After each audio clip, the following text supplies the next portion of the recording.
भारत में तेल प्रोडक्शन इतना कम क्यों है और कम क्यों होता जा रहा है?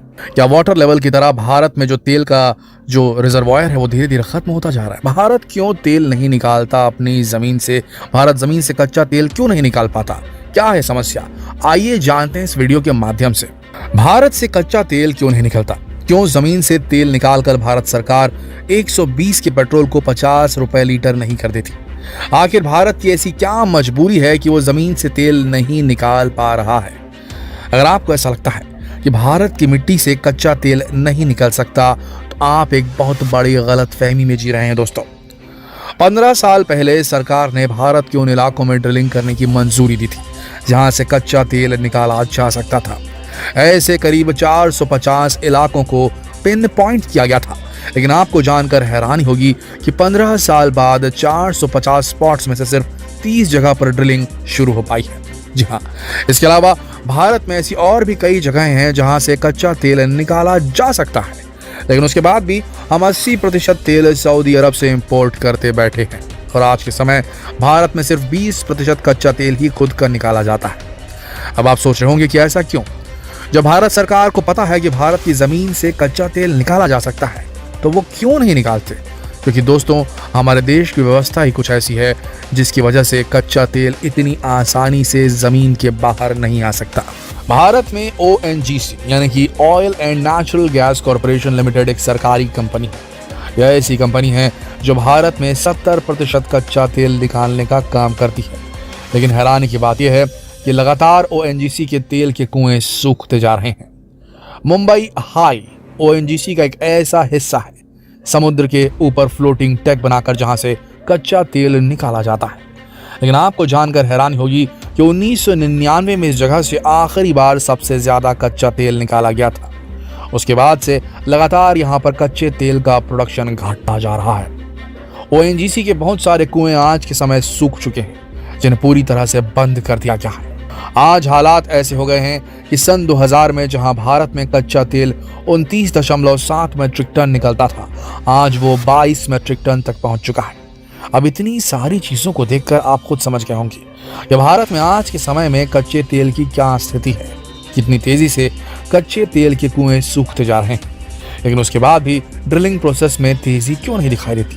क्यों 15 साल में सिर्फ 30 जगह पर ड्रिलिंग की गई? क्यों ONGC नए तेल के कुएं की खोज नहीं कर पाता?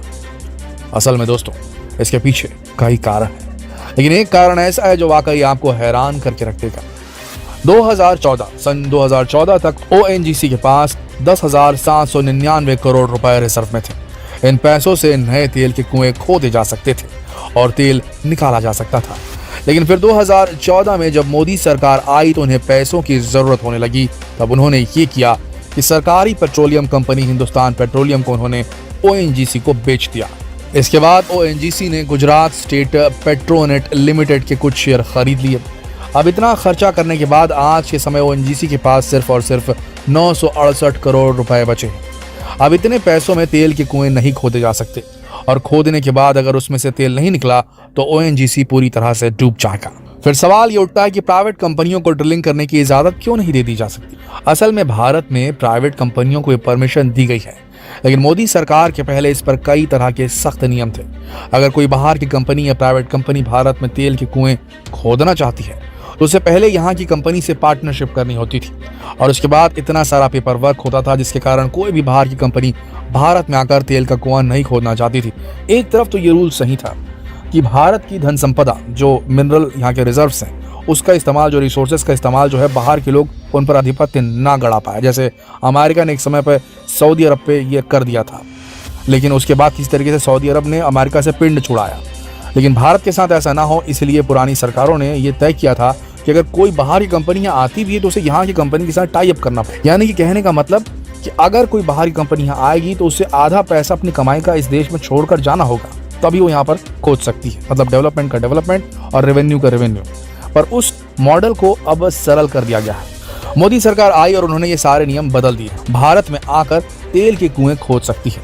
साथ ही पेपर वर्क को कम करने के लिए मोदी सरकार ने सिंगल लाइसेंस पॉलिसी भी निकाल दी है। ये पॉलिसी सही की है मोदी सरकार ने कि जो पेपर वर्क था, जो बहुत हैवी था, जिसकी वजह से कंपनियां भारत में आकर खोदना नहीं पसंद करती थी, उनके लिए पेपर वर्क को आसान कर दिया और सिंगल लाइसेंस पॉलिसी निकाल दी। लेकिन यहाँ पर एक बहुत बड़ी खामी थी। खामी ये थी कि सरकार ने टैक्स की रकम बढ़ा दी। अब मानकर चलिए कि प्राइवेट कंपनी को तेल का कुआं खोदने के बाद तेल मिलने लगता है और उसका 200 करोड़ रुपए का प्रॉफिट हो जाता है, तो इसमें से 40 करोड़ रुपए कंपनी को सरकार को टैक्स के रूप में देने होंगे।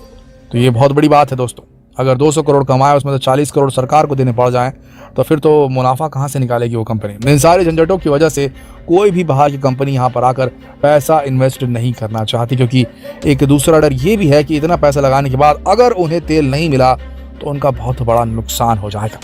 तो इसका क्या ये मतलब है कि हम पूरी जिंदगी सऊदी अरब के कच्चे तेल पर ही निर्भर रहेंगे? भारत पूरी तरीके से सऊदी अरब के तेल पर निर्भर रहेगा? देखा जाए तो इस पर अब भारत सरकार को सोचना चाहिए, क्योंकि अगर उन्होंने नहीं सोचा तो भारत इस कच्चे तेल की वजह से सऊदी अरब के अधीन हो जाएगा। आपने पढ़ा होगा कि एक समय ऐसा था जब सऊदी अरब ने इजराइल पर हमला किया था और उस वक्त सऊदी अरब को ऐसा लगा कि अमेरिका इजराइल की मदद कर रहा है। इस वजह से सऊदी अरब ने अमेरिका को तेल देना बंद कर दिया। तेल ना मिलने की वजह से अमेरिका में तेल के दाम आसमान छूने लगे और वहां पर आर्थिक व्यवस्था चरमराने लगी। लेकिन फिर अमेरिका ने इस पर काम किया। उन्होंने बड़े बड़े ऑयल रिजर्व्स बनाए, तेल के कुएं खोदे कि वो अब किसी भी देश के ऊपर डिपेंडेंट नहीं है कच्चे तेल के लिए, वो खुद का प्रोडक्शन कर सकता है। बिल्कुल इसी तरह भारत को भी ऐसा ही कुछ करना पड़ेगा, तब हमारी डिपेंडेंसी खत्म होगी। आप इस बारे में क्या सोचते हैं? कमेंट बॉक्स में जरूर बताइएगा और इस वीडियो को जितना हो सके शेयर करें, ताकि लोगों को भी पता चल सके कि हमारे भारत में भी कच्चा तेल मिलता है, बस उसे निकाले जा सकने की जो प्रोसेस है उसे आसान करने की ज़रूरत है और कुछ ऐसा करना पड़ेगा जिससे लोग आएँ और ये काम शुरू करें, कंपनीज आएँ और भारत में कुएं खोदने शुरू करें और इससे देश का लाभ हो। जितना हो सके इस खबर को शेयर करें फेसबुक पर, व्हाट्सएप पर, यूट्यूब पर। कल फिर मिलते हैं एक और दिलचस्प खबर के साथ। अब तक के लिए आप सबका इस वीडियो के अंत तक बने रहने के लिए दिल से धन्यवाद।